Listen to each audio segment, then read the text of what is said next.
Ginang Zenaida Ramos, Ginang Violet Johnson, Ginoo at Ginang Joel Jimenez, Ginoo at Ginang Richard Martinez, Ginang Rosita Cruz, Ginang Josie Diamse, Ginoo at Ginang Romy Concon, Ginoo at Ginang Popoy de la Cruz, Ginoo at Ginang Eddie Manalili, Binibining Lucila de la Cruz, Binibining Abigail Falcotila, Ginang Belia Suplito, Ginoo at Ginang Dante Aguilar, Ginoo at Ginang Ronaldo de la Cruz, Ginoo at Ginang Graciano Manyo, Cathy and Sofia Lee, Ginoo at Ginang Eli Fernandez, Ginoo at Ginang Angelito Lacson. Pasasalamat para sa 3 taong anibersaryo ng pagkakahirang bilang alagad ni kapatid na Elizabeth Kapunpon, para sa isang intensyon para sa buong kapatirang Divine Mercy, al na apuing GAT at CAPS na hinirang sa mga tagusunod at mga pasyente. Sama din po natin sa ating mga panalangin ang para sa kaluwalhatian ng mga kaluluwa ni Rosenia, John Victor at Myra. Ang lahat po ay inaanyayahang magsitayo at sama-sama tayo magpuri, magpasalamat sa ating Diyos na buhay sa pamamagitan ng banal na misa na pangungunahan ng ating Kura Paroko, Reverendo Padre John.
Mga kapatid, tayo nagkatipon sa ngalan ng Ama at ng Anak at ng Espiritu Santo. Amen. Sumainyo ang Panginoon. At sumainyo rin. Magandang gabi po sa inyo lahat.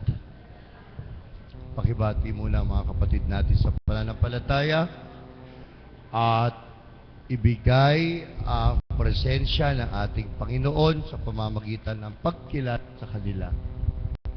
Tayo ay nandito ngayon upang magpasalamat sa ating Panginoong Diyos sa lahat ng mga pagkakataong hinahayaan niya tayong isiwalat ang mabuting balita ng kaligtasan. Isinama niya tayo sa pagtataguyod at pagpapalaganap ng kanyang kaharian dito sa sangkalupaan. Upang lalo natin tanggapin ang biyaya ng ating Panginoon, hilingin po muna natin sa Kanya ang kapatawaran sa ating mga nagawang kasalanan. Lalong-lalo na sa mga pagkakataong sa mga sarili nating pamilya, hindi natin pinagsusumikapang makamit ang kaharian ng ating Panginoon.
Palakpakan natin ang ating Panginoon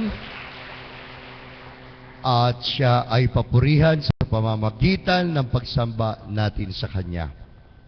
Ama naming makapangyarihan, pakundangan sa pagpapakumbaba ng anak mong masunurin, ibinangon mo po sa pagkadapa ang sangkatauhang masuwain.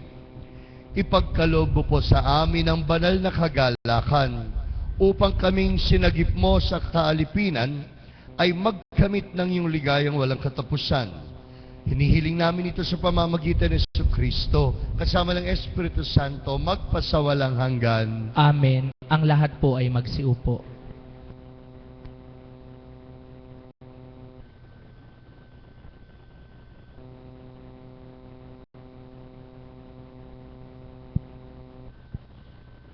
Pagbasa sa aklat ng Henesis. Noong mga araw na iyon, nang magutom ang buong lupaing Ehipto, ang mga tao ay sumigaw sa Paraon ng pagkain. Winika ng Paraon sa lahat ng Ehipsyo, "Humayo kayo kay Jose at gawin ninyong sabihin niya sa inyo."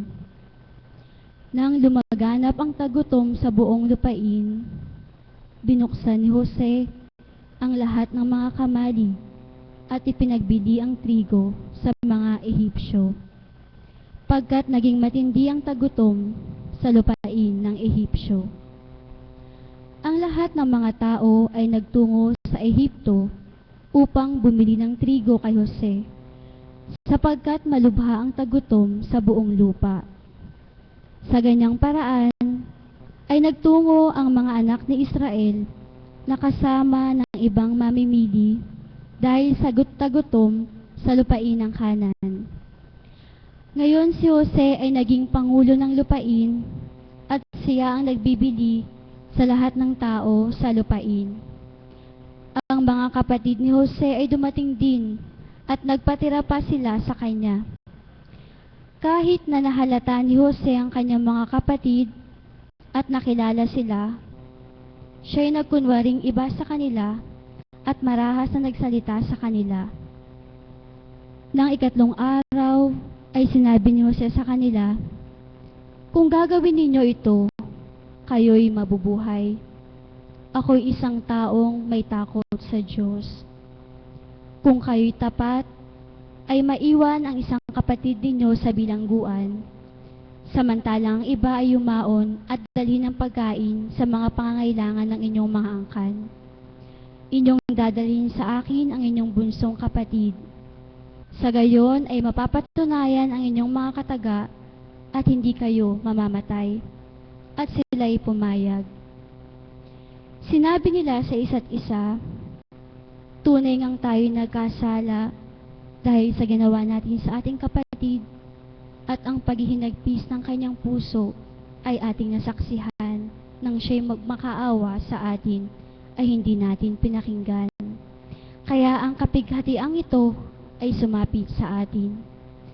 Sumagot si Ruben sa kanila, "Hindi ko ba sinabi sa inyo na huwag ninyong gawa ng masama ang bata? Datapwat hindi kayo nakinig sa akin. Ngayon ay pinaghihiganti ang kanyang dugo." Hindi nila nalalamang sila'y nauunawaan ni Jose, pagkat may ginagamit na tagapagpaliwanag sa kanila. Nang magkagayon ay umalis si Jose sa kanilang harapan at umiyak. Salmong tugunan. Kaawaan mo kami, Panginoon, umaasa kami sa iyo. Kaawaan mo kami, Panginoon, umaasa kami sa iyo. Matuwid ang wika ng Panginoon, at lahat niyang gawa ay maaasahan. Mahal niya ang katarungan at katwiran, ang away laganap sa sanlibutan. Kaawaan mo kami, Panginoon, umaasa kami sa iyo. Tingnan ninyo, ang mata ng Panginoon ay nakatingin sa mga may takot sa Kanya, sa mga umaasa sa Kanyang kagandahang loob. Ililigtas ang kanilang mga kaluluwa sa kamatayan at bubuhayin sila sa kabila ng kagutuman. Kaawaan mo kami, Panginoon, umaasa kami sa iyo. Ang aming kaluluwa ay naghihintay sa Panginoon, na saklolo at magtatanggol sa amin. Kaawaan mo kami, Panginoon, yamang umaasa kami sa iyo. Kaawaan mo kami, Panginoon, umaasa kami sa iyo. Ang lahat po ay magsitayo.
Mga kapatid, sumainyo ang Panginoon. At sumain niyo rin. Ang mabuting balita ng ating Panginoon ay ayon kay San Mateo.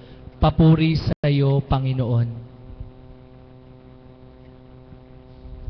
Nang panahong yon, tinawag ni Jesus ang 12 alagad at binigyan sila ng kapangyarihan na magpalayas ng maraming espiritu, marurumi espiritu, at magpagaling ng lahat ng uri ng sakit at karamdaman. Narito ang mga pangalan ng 12 apostol.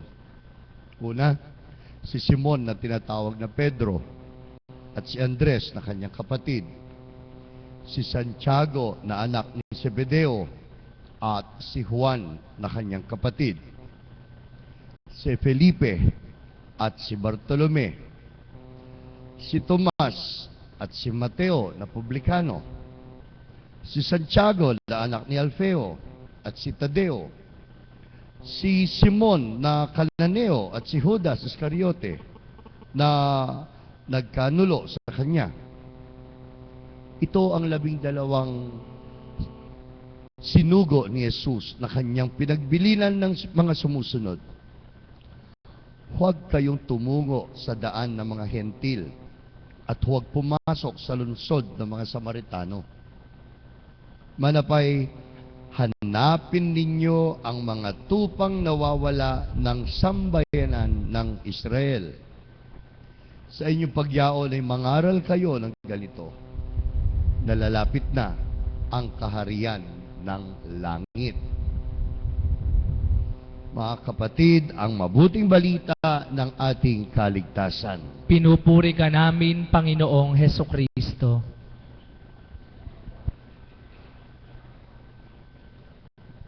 Napansin ko na si Apo Kaching, magandang gabi, good evening.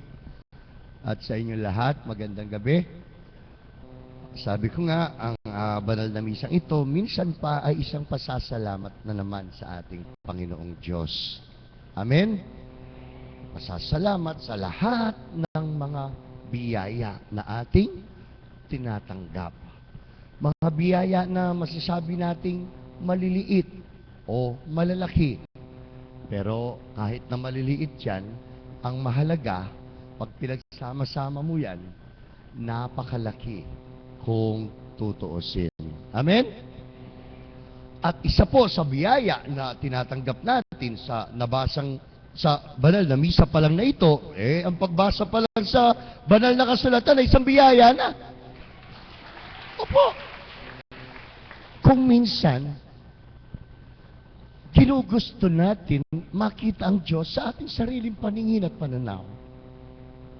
Pero kung tutuusin, sa mga mata na nakakakita, sa mga tenga na nakakarinig, sa mga damdamin na nakakaramdam, Ay, Panginoon ko, salamat. Dahil ang mga bagay-bagay na ito, napakasimple. Pero, hinahayaan mo na po kaming makita ang angking kapangyarihan, angking kabanalan, at angking kabihasnan ng iyong langit dito sa lupa.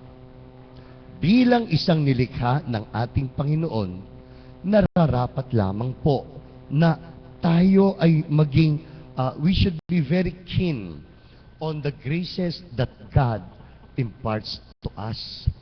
Tayo po ay dapat maging, ano yung keen, sensitibo, basta yun na. Kim, Apokotse, tulungan mo ako, Apokotse. Kim, maging, kahit po yung mga simple, ordinaryo at maliliit na para bang casual na lang, diyan nakapaloob ang tunay na pagiging tunay na alagad ng ating Panginoong Jesus. Yeah.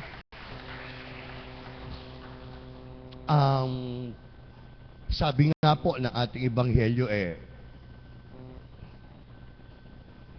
ng panahong yon, tinawag ni Jesus ang 12 alagad at binigyan sila ng kapangyarihan na magpalayas ng maruruming espiritu. Kaya kagaya po nung ebanghelyo nung nakaraang linggo tungkol sa pagtawag at paghirang ng ating Panginoong Jesus sa mga 72. At isinugo niya dala-dalawa. Ito po ay may kaugnayan sa ebanghelyo natin nung nakaraang linggo na kung saan ang kanyang 12 alagad naman ang isinugo niya na magtaboy ng magpalayas ng mga maruruming espiritu. Nung sa una ko po parokya, natandaan ko, kumakain po kami noon ng hapunan. Maya-maya may sumisigaw, Amo, tulungan niyo po ako. Yung pong anak ko, sinasaniban ng demonyo. Kumakain kami. First time po yun, first time. Sa resettlement center. Ako naman, feeling Kristo. Huminto sa pagkain.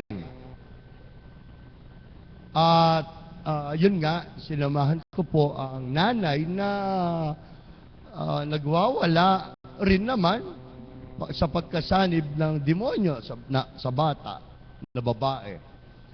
Dinatnan ko po ang babae, nakatali ang 2 kamay at ang 2 paa sa higaan. Itinali nila. Ba't nakatali? Sabi ko, nananakit po, nangangagat. Itinali. At sigaw ng sigaw, ano-ano pinagsasasabi. At isa sa mga pinagsasabi niya, sinabi, pagdating ko nga, sino ka? Napakagwapo mo. Hindi niya po. Sabi ko, sira ulo pala to, sabi ko. Sabihin ba naman, gwapo ako? Baliw. Sa paninigaw niya, sinasabi niya yung mga, di niyo na ako pinabayaan maging malaya. No? Lagi niyo ako sinasaktan. Nagwawala. Ayaw talaga. Nakipatong ko na po ang kamay ko sa ulo niya. Bigla ba naman umutot? Pagkatapos umutot, totoo po ito, true story to. Hindi ako nagsisira. Tumino. Lumayas. Sabi ko, ano ba naman to, Panginoon? Ang lakas mo talaga. Sabi ko, ang lakas mo, ang galing mo.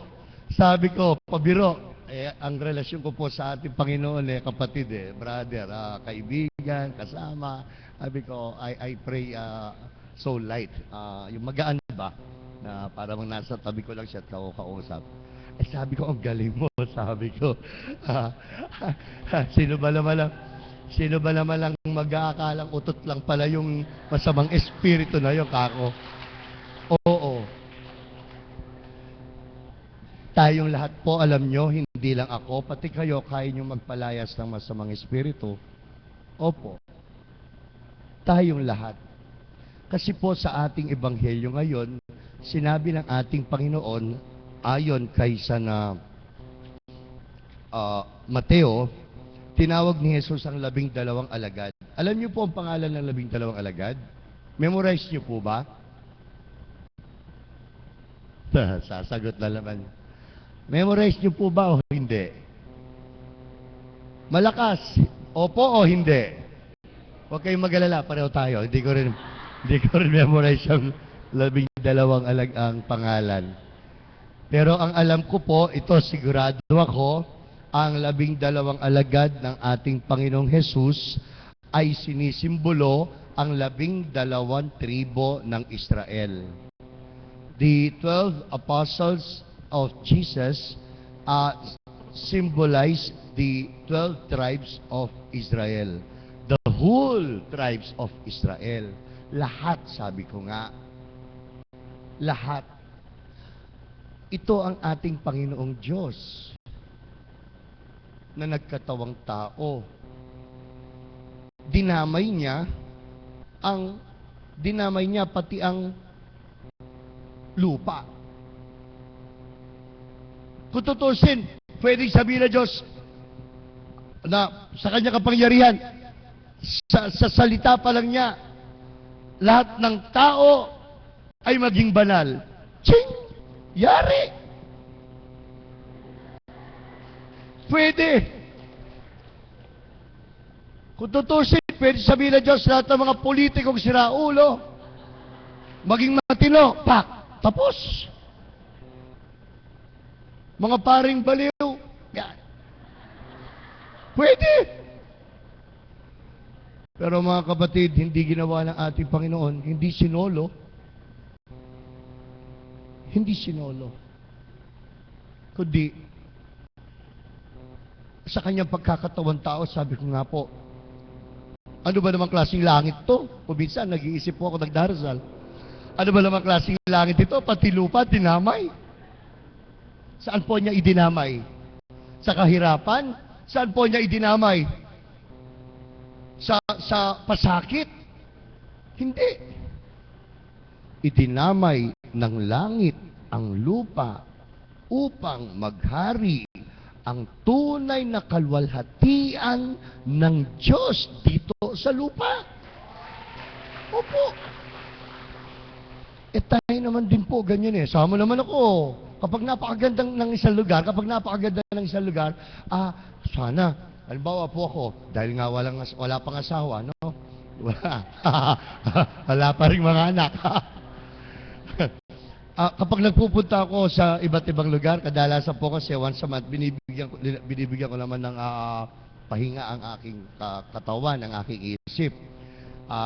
Maliban siyempre sa kaluluwa, hindi pwede magpahinga ang kaluluwa.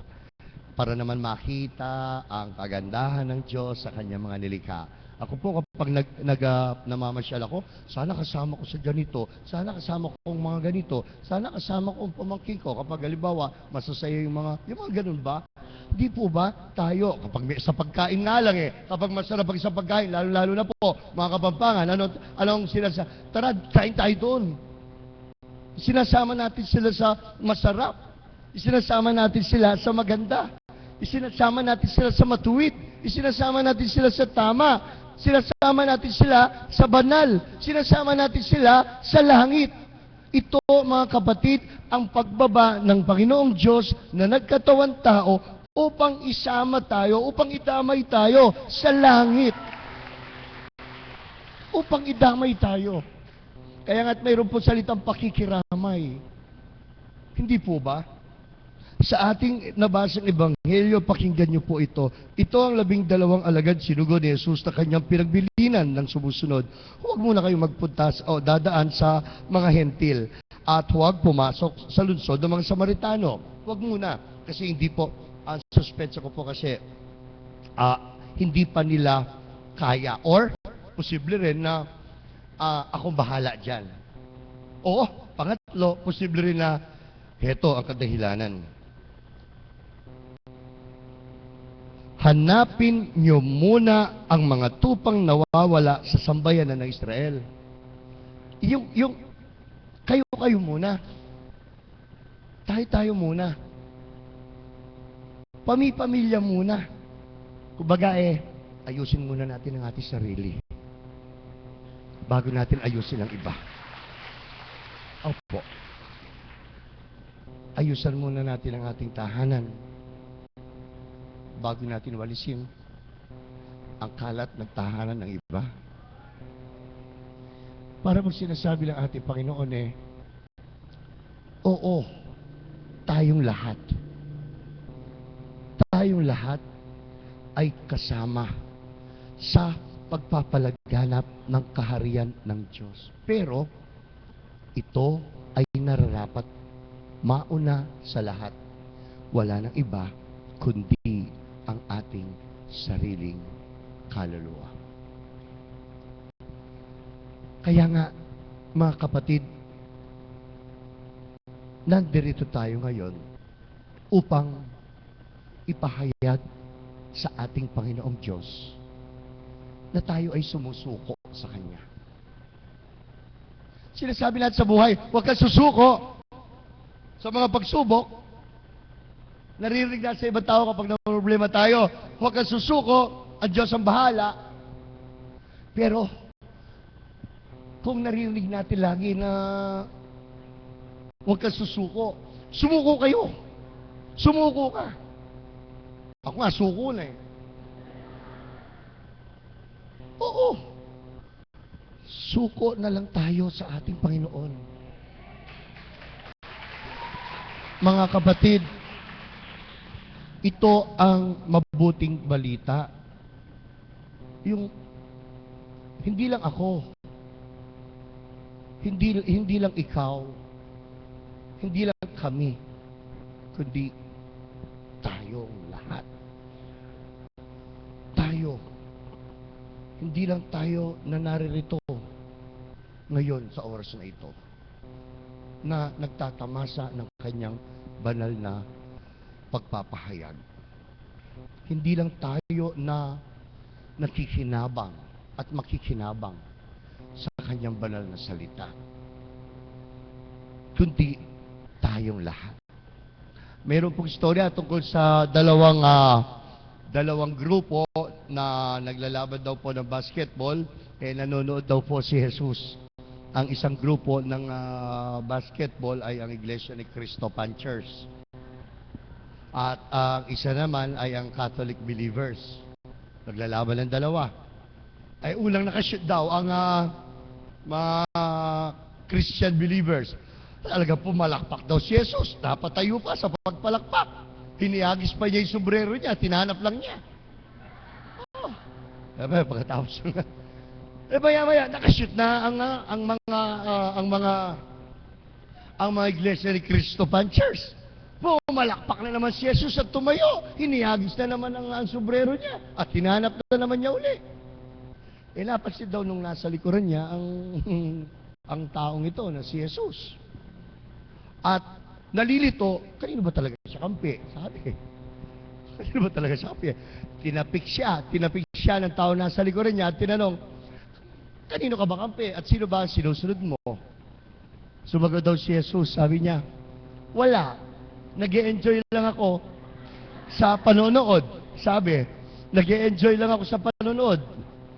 Tapos, sagot daw nung tumapik sa kanya, wala ka palang paniniwala Sabi niya. Wala ka palang, an atheist, sabi. An atheist, ibig pa sabihin nun walang paniniwala sa Diyos. Wala ka palang paniniwala Isa ka palang ateista Mga kapatid, ang paniniwala natin ay ang Panginoon hindi kumakampi. Lahat ng biyaya niya inasa atin. At kung tatangkilikin natin ang mga biyayang ito, tunay ngang mararamdaman natin na with humility, buong pagpapakumbaba, kapag kinikilala natin ang mga biyaya niya, lalong-lalo na po ang biyaya, pakinggan niyo po ito, lalong-lalo na po ang biyaya ng pagpapalayas ng maruruming espiritu sa atin. Tunay nga na tayo ay kanyang hinihirang. Tunay nga na hindi lang ako, hindi lang si Apo Conching, hindi lang kayo, kundi lahat ng nilalang, lahat ng tao ay mga alagad niya ngayong kasalukuyang kapanahonan. Kaya nga po, sabi ko kanina, kung i-connecta natin, sabi ko po kanina, hindi muna pinabayaan ni Jesus na magpunta o pumunta sila sa bayan na kung saan talagang matitigas ang mga ulo. Kundi sa tingin ko po, suspetsa ko at pakiramdam ko, dahil kayo-kayo muna, sabi niya, hayaan niyo munang malaman ninyo at kilalanin na kung ano ang meron at kung ano ang nasa at kung sino ang nasa inyo. Unless we are convinced that God graces us with His presence, we will never be His disciples. Hanggat hindi natin kinikilala ang na binibiyayaan tayo ng ating Panginoon sa kanyang pananatili sa ating pagkatao, hindi po tayo tunay na alagad ng ating Panginoon. Kaya nga, sinasabi ng ating Ebanghelyo, tinawag niya ang 12. Ang ibig sabihin, tayong lahat ay mayroong kakayahang kilalanin ang biyaya niya na nasa atin, lalong-lalo na po ang presensya niya, no, na nasa atin, na kung saan from there we could really come out and search, and even not only search, hindi lang po yung makahanap, kundi matamasa ang iba't ibang maraming biyaya na ipinagkakaloob ng Diyos. Sabi ko nga po, ako lang po, salamat, may bibig ako eh. Salamat. Opo. Salamat may kamay. Salamat may mata. Salamat may paa. Salamat may damdamin. Salamat may isip. Salamat may puso. Iilan lang po to sa mga kinikilala ko araw-araw na sa tingin ko lumalakas ang aking kalooban at umaangat ang aking pagkatao na tunay nga na ako ay binibiyayaan ng ating Panginoon. Nais ko pong kilalanin nyo rin ito, ang mga maliliit na bagay na ito. At dahil dito, huwag kang magdalawang isip na tinatawag ka nga ng ating Panginoon upang sa ating, ikaw muna, kayo muna. Diba? Ibig sabihin yung personal, ang ibig ko sabihin dito, yung tinatawag na niya na tayong pangkalahatan, pero ang pangkalahatan yung mga bagay-bagay na nasa atin muna. Kaya nga, sa ating banal na misang ito, atin pong pasalamatan, sabi ko nga, ang ating Panginoon. Dahil alam niyo po, kung minsan, isa sa mga nagagawa nating kamalian, isa sa mga nagagawa nating kasalanan, yung pong hindi marunong magpasalamat. Opo, pagkain lang, ako kahit po ano kinakain ko, masarap. Ba't di nyo po ako pakainin? Kakain ako ngayon. Gusto. Alam nyo po bakit masarap? Kasi napakasarap kumain kasama ko si Danilo. Lahat ng chismis nalalaman ko. Hindi po totoo, biro lang. Kapag kami kumakain more than 1 hour, masaya, kwentuhan. Hindi po ba't sumasarap ang tuyo? Kapag ang kasalo mo ay si Danilo, ay nako, biyaya po yun para sa akin. Yeah. Kailangan makita natin ang mga maliliit na bagay na kaloob ng Diyos upang makumbisi tayo. Oh, ito na bigay ko sa iyo, ha? Dahil binigyan na kita, bigay mo rin sa iba. At sa ganung pamamaraan, tayo ay magiging alagad ng ating Panginoong Yesus. Amen? Ipagpatuloy po natin ang banal na misang ito na may angking baon sa ating mga puso na ang Panginoon binibiyayaan ka.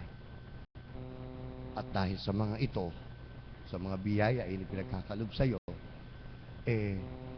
magiging alagad ka sa pamamagitan ng pagkakaloob ng iyong sarili. At, pakinggan niyo po ito, wag lang ang ating sarilang ipagkaloob. Sino po ang ating pagkakaloob sa kanila? Sino po? Ang Espiritu ng Panginoon na nasa atin. Amen? Pagpalain po kayo lahat ng ating Panginoong Diyos. Palakpakan natin siya bilang pagpapasalamat sa mga natatanggap nating biyaya ngayon at magpasawalang hanggan. Mga kapatid, magsitayo kayo, panahon na upang kilalanin natin ang ating kapwa. Tulad ng nasasaad sa mga ebanghelyo. Kahit patuloy tayong manalangin sa mga upang ang ating buhay ay mailaan, hindi lamang para sa ating mga sarili, kundi para sa lahat. Ang ating itutugon, mahabag ka sa amin, Panginoon. Mahabag ka sa amin, Panginoon.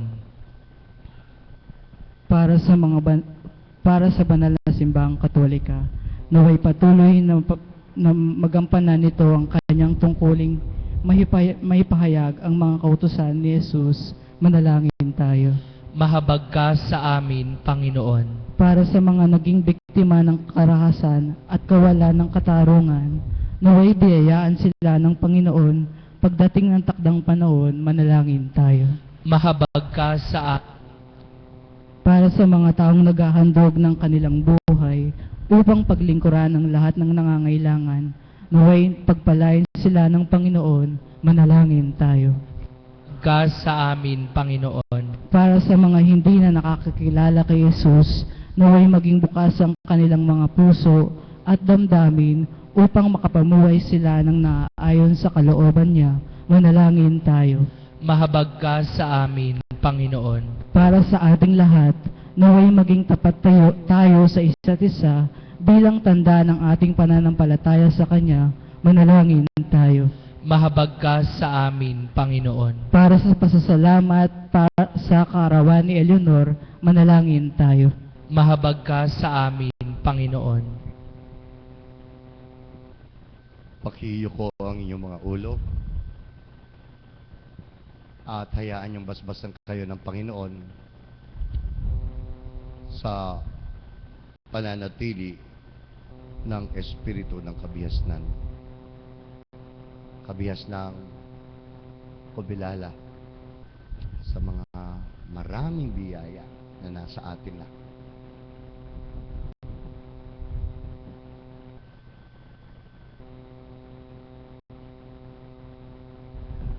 Panginoong Diyos, iunat mo po ang kanang kamay mo sa mga anak mo na sumasamba sa iyo.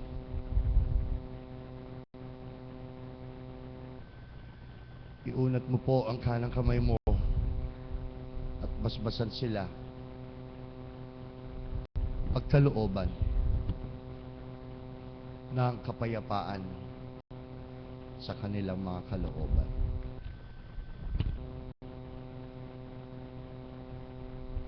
Upang ano man ang kanilang sabihin, upang ano man ang kanilang gawin, ito ay mangyaring lahat sa iyong kapangyarihan, sa iyong kabihasnan, sa iyong kabanalan. Hinihiling po namin ito sa pamamagitan ni Kristo kasama ng Espiritu Santo magpasawalang hanggan. Amen. Ang lahat po ay magsiupo para sa pag-aalay.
manalangin kayo, minamahal kong kapatid, upang itong ating paghahain, pati na po ang ating mga sarili, ay kalugdan ng ating Panginoon.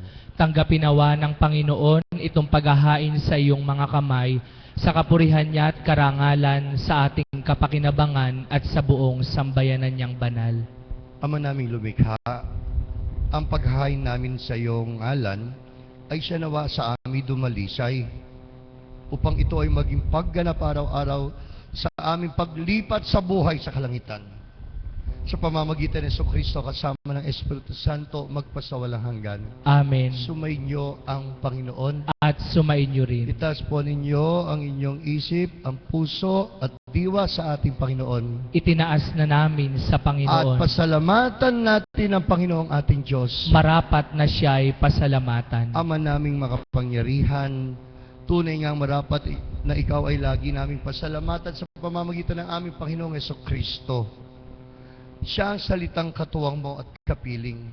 Noong lahat ng umiiral ay iyong likhain. Siya'y sinugo mo para kami sagipin at para kami palayain. Kahit siya'y kinalinga ng mahal na Birhen na naging kanyang inang totoo sa kapangyarihan ng Espiritu Santo. Inako niyang sundin ang loob mo at kamti ng sambayan ng banal para sa iyo. Pinagtiisan niyang iulat sa krus ang kanyang mga kamay upang magwakas ang kamatayan at mahayag ang pagkabuhay. Kaya kaisa ng mga anghel na nagsisiawit ng papuri sa iyo nang walang humpay sa kalangitan, kami nagbubunyi sa iyong kadakilaan.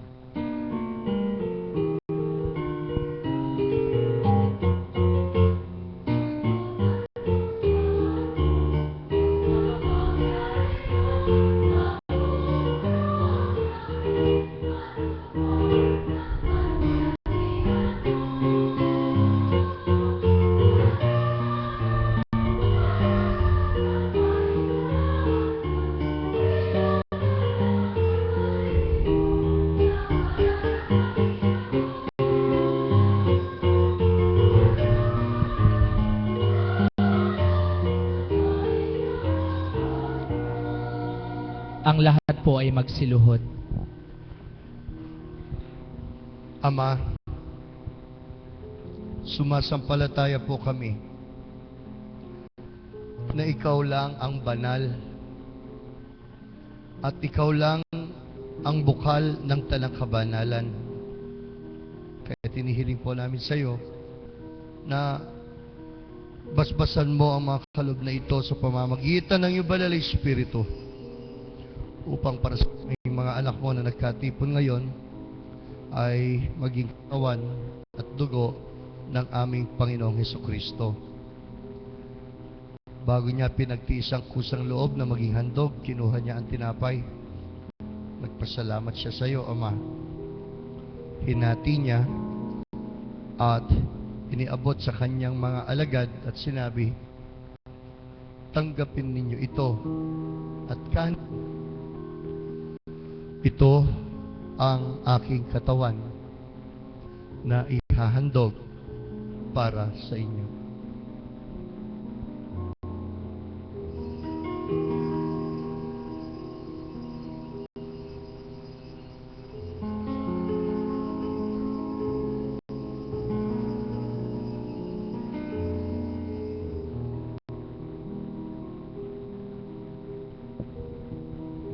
Pagkatapos ng hapunan, kinuha niya ang kalis. Muli kanya pinasalamatan, Ama.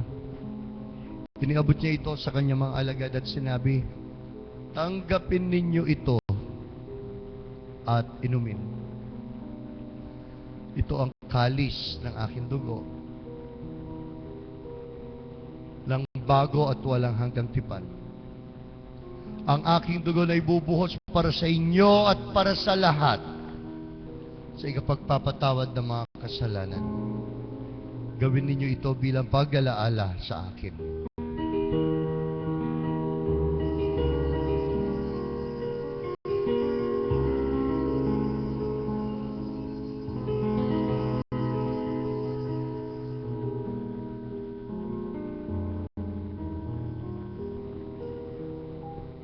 Ang misteryo ng ating pananampalataya,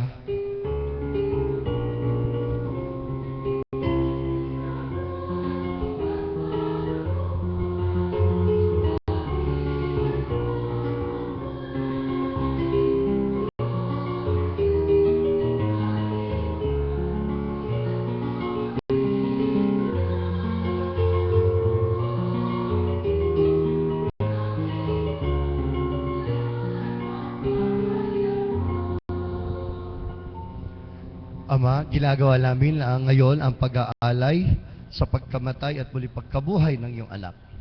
Kaya tiniaalay po namin sa iyo itong tinapay na nagbibigay buhay at itong kalis na nagkakaloob ng kaligtasan. Salamat po.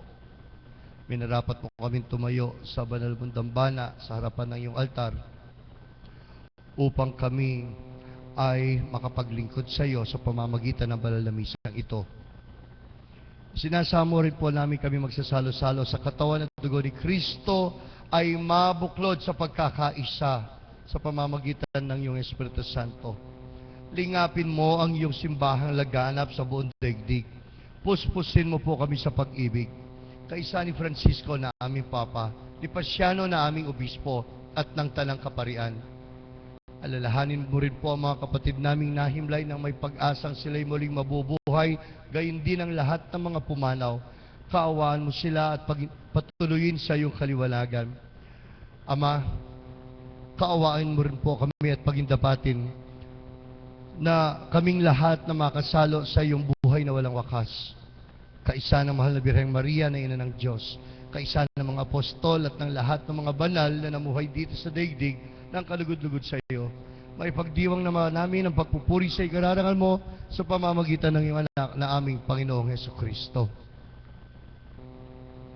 Sa pamamagitan ni Kristo, kasama niya at sa Kanya, ang lahat ng parangal at papuri ay sa iyo, Diyos amang makapangyarihan sa lahat, kasama ng Espiritu Santo, magpasawalang hanggan.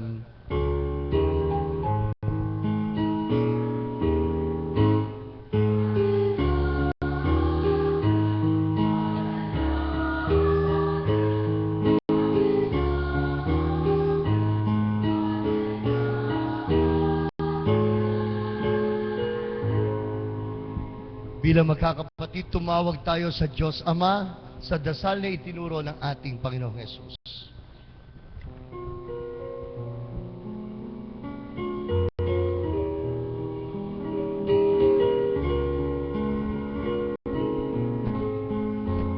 Pamigat Chubanwa sa panilagyo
namin kami at siya sa lahat ng masama, pagkalooban ng kapayapaan na araw-araw, iligtas sa kasalanan at ilayo sa lahat ng kapahamakan. Samantalang aming pinananabigan ng dakilang araw ng pagpapahayag ng tagapagligtas namin si Jesucristo.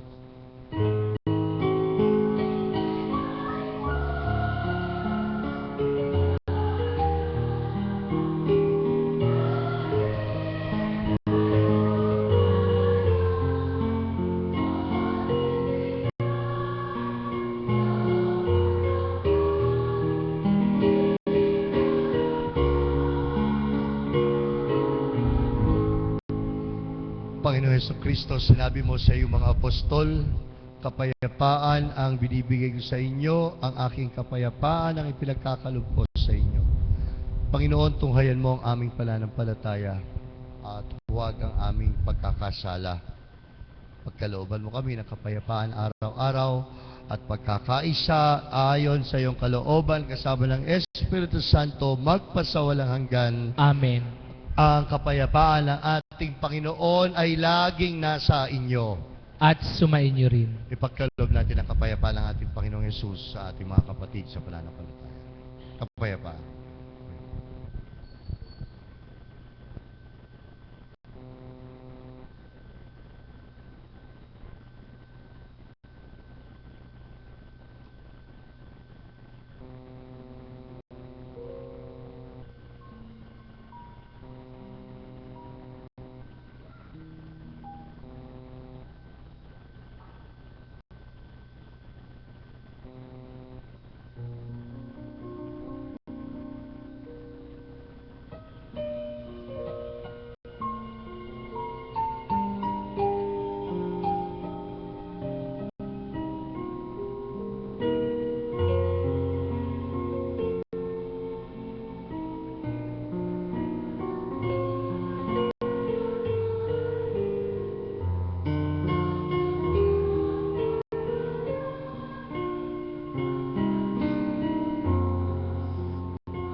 Ang lahat po ay magsiluhod.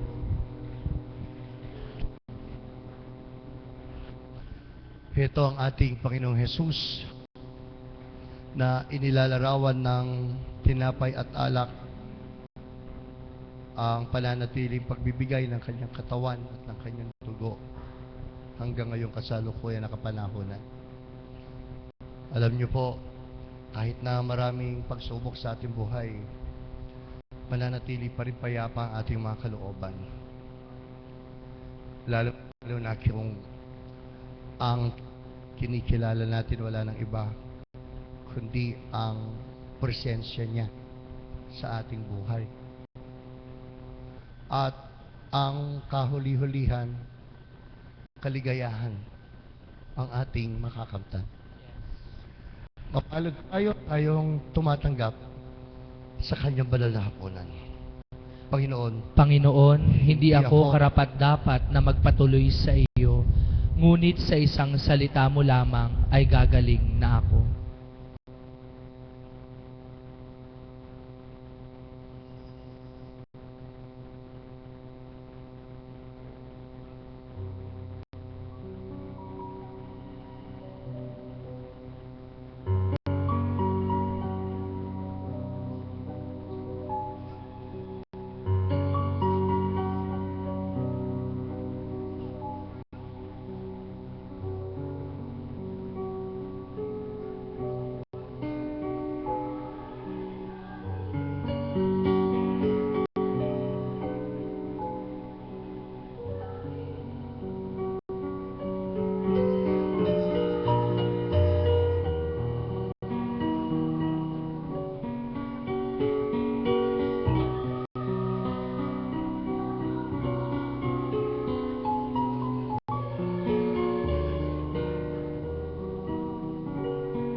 pakinabang ay loobin mong laging lumingon sa pinanggalingan ng aming tinanggap ngayon para ito ay aming pagsaluhan sa aming pang-araw-araw na pamumuhay. Pinihilig po namin ito sa pamamagitan ni Kristo kasama ng Espiritu Santo magpasa walang hanggan. Amen. Sumainyo ang Panginoon. At sumain niyo rin. Mga kapatid, paniwalaan ninyo at tanggapin ninyo ang pagpapala ng ating Diyos Ama at ng Anak at ng Espiritu Santo. Amen. Ang banal na misa ay tapos na. Humayo na po tayo sa totoong kapayapaan. Salamat sa Palakpakan Diyos. natin ang Panginoon.